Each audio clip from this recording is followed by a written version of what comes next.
He abandoned them without a thought, until their son's one act of revenge destroyed his new life. A week later, the man who swore he'd never return was crawling back. Before we continue today's story, tell us in the comments where you are watching from. Sally White saw this moment coming for weeks. Her husband Dana kept on packing his stuffs inside a suitcase while Sally stood beside the door. There was nothing she could do or say. Every inch he swayed, his body felt like a bee sting, yet she remained numb. "I'm never coming back," he muttered as he looked in other direction. Sally stood still.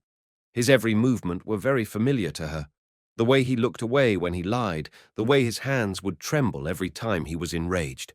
She could read him like a book, but as the time was slipping away, he felt more distant. "Tell me her name, at least," she finally burst in softness. "Jenny. Jenny, my co-worker," he replied hesitantly. Sally had always been suspicious about her. Jenny Katz, who always seemed too sassy, overly confident and touchy towards Dana. Jenny was a hard pill to swallow for Sally. "Have you ever thought of our son, Kevin? Do you even realize how he might take things? And the due bills? It's about time for card debt payments too. Okay, not for me, but you should have taken our son for consideration before hasting things." She burst out with tears in her eyes. "I'll take care of the payments and dues." Dana scoffed it off. He didn't dare look up in her eyes, the whole moment. The only thing he could care was about packing all his belongings, leaving no trace of him. Sally, with a bitter smile and swelled eyes, responded, "Do you really think it's all about money, huh? What kind of father are you? Have you forgotten we have a son? Don't you knock some sense in your selfish mind that Kevin needs a father?" All the suppressed emotion this whole week of awkward silence finally faced its limit. She was boiling with the rage being built up in her. She inhaled a deep breath, slowly closing her eyes. "Just go," came out of her mouth, a cold tone with scent of final goodbye. Dana didn't utter a single word, as if all those years were just a dream, and now he finally woke up. The moment the front door shut, Sally crumbled, and all those tears she had been holding back flooded. Each snob was another heartache. The day felt longer than ever. The clock hit 4 p.m. on the wall. Kevin, as usual, came with happy face, but the house felt unusual chill and silence. The lights were still not turned on. Hallways were still engulfed in shadows. Sally, by the table, sat still. When Kevin got close to her, she spoke up. "He is never coming back." "He? Who, Mom?" "Your dad. He left us to be with someone else," she said as her eyes were swelling. Kevin stood brave.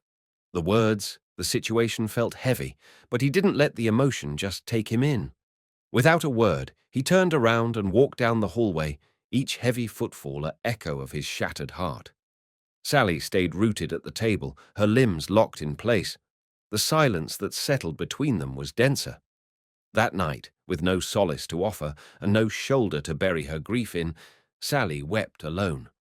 Curled into herself on the couch, she trembled under the crushing weight of abandonment, each breath a struggle against the invisible anvil pressing down on her chest. Life hardened. Sally buried herself in back-to-back night shifts at the hospital as caretaker, her exhaustion a constant companion. The bills multiplied like shadows stretching at dusk, and Kevin, her bright, talkative boy, closed in on himself. He dropped out of school, his laughter vanishing as if it had never existed. Some days she'd catch him staring blankly at the wall, and the truth would hit her like a fist to the ribs. She was losing him too. One morning, Sally returned home to find a note on the table. "Mom, I love you. I'll find a way to help." Her heart cracked again. The only light in Sally's dark days was her neighbor, Haley Walker, a kind, retired nurse who showed up at her door with fresh-baked pies and an even warmer smile.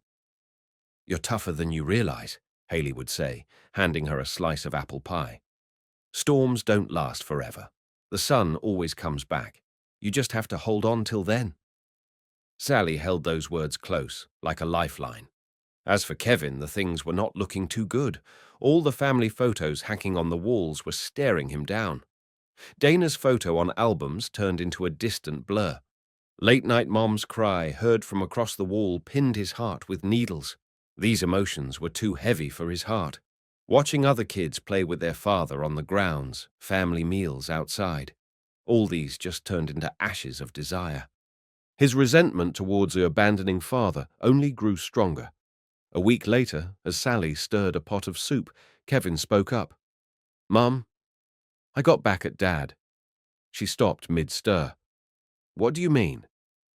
"I found stuff on his old computer," Kevin said. "Weird folders, documents with strange names. There were spreadsheets full of numbers, charts, dates, all kinds of confusing things. I didn't get most of it, but it felt wrong. Like he was hiding something big, maybe even something illegal." A chill shot through Sally's veins. "So, I took pictures of it," Kevin continued, "and I sent them. First to his boss. Then I found other emails, co-workers, maybe clients, and forwarded it to them too."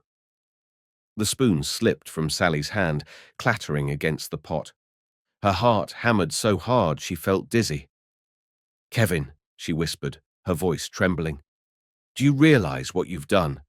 This isn't just about your dad. This could hurt you. Hurt us." Kevin squirmed in his chair, twisting the fabric of his shirt between his fingers. "I just wanted him to hurt too," he mumbled, staring at the floor.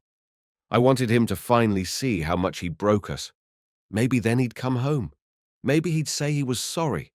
Maybe he'd try to fix everything." His voice cracked. "I didn't mean to mess up. I just wanted to fix things." Sally pulled him into a hug, her arms wrapping around his shaking shoulders. "Hurting people back only leaves more scars," she said softly. "But I know your heart had pure intentions." A few days later, Dana called. His voice sounded rough and shaky, nothing like the strong, sure tone he'd had when he walked away. Now he just sounded broken. "It's all gone," he said, his words slow and heavy. "I lost my job. They said it was because of those emails, the files Kevin sent. Now there's an investigation. And Jenny, she's gone. Didn't even say goodbye. Just packed up and left." He didn't sound angry. He didn't even sound sad. Just empty. "I've got nothing left," Dana said, his voice cracking. "No job. No money. Everyone at work is whispering about me. I don't know how I'll pay rent next month." A shaky breath escaped him. "Please, I need help. I don't know where else to turn." Sally closed her eyes, filling her lungs with air that suddenly felt too thick. "You chose this, Dana," she said, her steady voice belying the storm inside. "You walked away from me, from Kevin, from our life together. For what? A dream that turned to dust? And now you want me to fix everything?" She could hear every exhausted night, every lonely hour, every struggle in her own words. "Number. You don't get to come back when your world falls apart and expect me to pick up the pieces. You made your choice. Now you have to live with it. Don't call me again." The phone clicked as she ended the call. Her fingers stayed on the receiver a heartbeat too long. The quiet that followed was vast and empty, yet somehow, for the first time in so long, she could breathe. Slowly, Sally took life one day at a time, rebuilding piece by piece. With Haley cheering her on, she slowly stretched beyond what felt safe. She started helping elderly neighbors with their medical needs, changing bandages, checking vitals, offering comfort. Word spread fast. Soon, former hospital patients were calling her too, and Sally found herself rushing between shifts and house calls. It was exhausting, but for the first time in forever, it felt like she was moving forward.